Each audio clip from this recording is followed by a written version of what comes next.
സാധനങ്ങളുടെയും സേവനങ്ങളുടെയും ഉൽപാദന പ്രക്രിയയിൽ ഒരു രാജ്യം അഭിമുഖീകരിക്കുന്ന അടിസ്ഥാന സാമ്പത്തിക പ്രശ്നങ്ങളിൽ സാങ്കേതിക വിദ്യയുടെ തെരഞ്ഞെടുപ്പിനെക്കുറിച്ച് പ്രതിപാദിക്കുന്ന ചുവടെ തന്നിരിക്കുന്ന ഏത് ചോദ്യത്തിലാണ്? എന്തുൽപാദിപ്പിക്കണം, എങ്ങനെ ഉൽപാദിപ്പിക്കണം, ആർക്കു വേണ്ടി ഉൽപാദിപ്പിക്കണം, എത്ര അളവിൽ ഉൽപാദിപ്പിക്കണം?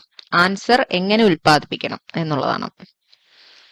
താഴെ തന്നിരിക്കുന്നവയിൽ ഏതു വിഭാഗമാണ് സാമൂഹിക സുരക്ഷാ കോഡ് 2020 ഉൾപ്പെടാത്തത്? ദിവസവേതനക്കാർ, ഗിഗ് പ്ലാറ്റ്ഫോം തൊഴിലാളികൾ, ഗവൺമെന്റ് ജീവനക്കാർ, അതിഥി തൊഴിലാളികൾ. ഉത്തരം ഗവൺമെന്റ് ജീവനക്കാർ.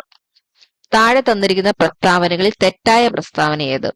73 74 ഭരണഘടനാ ഭേദഗതികളുടെ അടിസ്ഥാനത്തിലാണ് സംസ്ഥാന തെരഞ്ഞെടുപ്പ് കമ്മീഷൻ നിലവിൽ വന്നത്.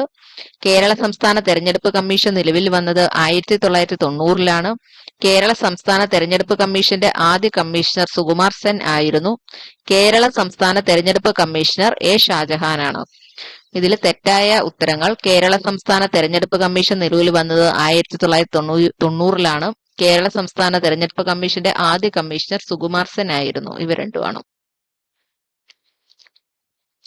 കേരളത്തിലെ പൊതുസ്ഥലങ്ങളിൽ മാലിന്യം വലിച്ചെറിയുന്ന കുറ്റങ്ങൾ റിപ്പോർട്ട് ചെയ്യുന്ന വ്യക്തിക്ക് നൽകുന്ന പാരിതോഷികം താഴെ പറയുന്നവയിൽ ഏതാണെന്നാണ്?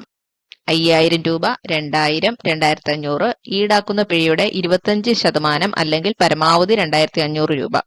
ഇതില് ഉത്തരം ഈടാക്കുന്ന പിഴയുടെ 25% അല്ലെങ്കിൽ പരമാവധി 2500 രൂപ. ദരിദ്രരിൽ ദരിദ്രരായ ജനവിഭാഗത്തിന് തുച്ഛമായ വിലയ്ക്ക് ഭക്ഷ്യധാന്യങ്ങൾ നൽകുന്ന കേന്ദ്ര സർക്കാരിന്റെ പദ്ധതി? മഴവില്ല്, ദേശീയ ഭക്ഷ്യസുരക്ഷാ യോജന, അന്ത്യോദയ അന്ന യോജന. ഇവയൊന്നുമല്ല. ഇതിന്റെ ഉത്തരം അന്ത്യോദയ അന്ന യോജനയാണ്. MGNREGA പൂർണ്ണരൂപം? മഹാത്മാഗാന്ധി ദേശീയ ഗ്രാമീണ തൊഴിലുറപ്പ് നിയമം. രാജ്യത്ത് ആദ്യമായി വയോജനങ്ങളുടെ ക്ഷേമ സംരക്ഷണം, പുനരധിവാസം എന്നിവ ഉറപ്പാക്കാൻ വയോജന കമ്മീഷൻ ബിൽ നിയമസഭ പാസാക്കി ഗവർണറുടെ അംഗീകാരത്തിനായി അയച്ച ഇന്ത്യൻ സംസ്ഥാനം കേരളമാണ്. ഇറാൻ ഇസ്രയേൽ യുദ്ധത്തെ തുടർന്ന് ഇറാനിൽ നിന്നും ഇന്ത്യക്കാരെ ഇന്ത്യയിലേക്ക് എത്തിക്കുവാനുള്ള നടപടി അറിയപ്പെടുന്നത് ഓപ്പറേഷൻ സിന്ധു.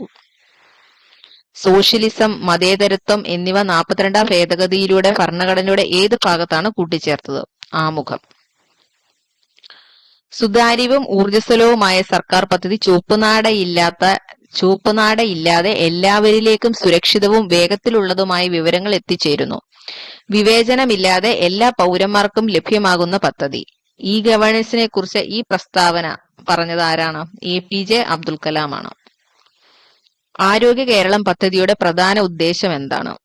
എല്ലാ കുട്ടികൾക്കും വിദ്യാഭ്യാസം നൽകുക, ദുരിതാശ്വാസ ക്യാമ്പുകൾ സ്ഥാപിക്കുക, ആരോഗ്യ സേവനങ്ങൾ ഗ്രാമപ്രദേശങ്ങളിലെ ജനങ്ങളിൽ എത്തിക്കുക, കാർഷിക ഉൽപാദനം വർദ്ധിപ്പിക്കുക. അപ്പൊ ആരോഗ്യ കേരളം പദ്ധതിയുടെ പ്രധാന ഉദ്ദേശം എന്ന് പറയുന്നത് ആരോഗ്യ സേവനങ്ങൾ ഗ്രാമപ്രദേശങ്ങളിലെ ജനങ്ങളിലേക്ക് എത്തിക്കുക എന്നുള്ളതാണ്. ഏതാണ് ജീവിതശൈലി രോഗങ്ങൾക്ക് കാരണമാകുന്നത്? പരിസ്ഥിതി മലിനീകരണം, പ്രകൃതി ദുരന്തങ്ങൾ, അനിയന്ത്രിതമായ ഭക്ഷണശീലം, വൈറസ് ആക്രമണം. ഇപ്പൊ ജീവിതശൈലി രോഗങ്ങൾക്ക് കാരണമാകുന്നത് അനിയന്ത്രിതമായ ഭക്ഷണശീലമാണ്.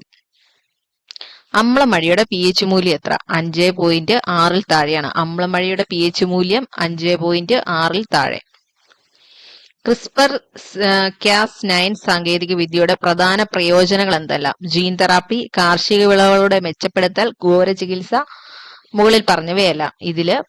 മുകളിൽ പറഞ്ഞവയെല്ലാമാണ്. ജീൻ തെറാപ്പി, കാർഷിക വിളകളുടെ മെച്ചപ്പെടുത്തൽ, ഘോര ചികിത്സ ഇവയെല്ലാം വരുന്നുണ്ട്. ഓസോൺ പാളിയുടെ ശോഷണത്തിന് പ്രധാന കാരണമായ രാസവസ്തു ഏതാണ്? Chloro fluoro carbon, CFC, chloro fluoro carbon.